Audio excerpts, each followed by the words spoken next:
এখন আমি খাবো ভাত, পুঁই শাক, ডিমের বড়া, মাছ ভাজা, মাছের মাথা দিয়ে ডাল।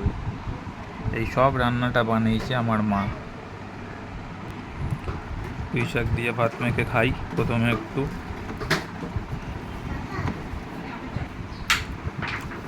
সত্যি পুঁই শাকটা খুব ভালো হয়েছে খেতে। এবার খাচ্ছি মাছের মাথা দিয়ে ডাল।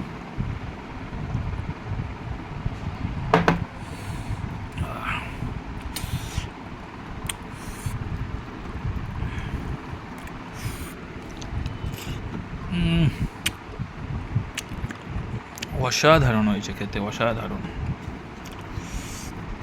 ডিমের বড়া, মাছের ডিমের বড়া, সেই স্বাদ খেতে মাছের ডিমের বড়ার। একটু খাই, দাঁড়াও। রুই মাছ টেস্ট করে দেখি। হেভি, সেই খেতে। এই ছিল আজকের খাওয়া দাওয়া। আবার নেক্সট ভিডিওতে দেখা হবে। টাটা।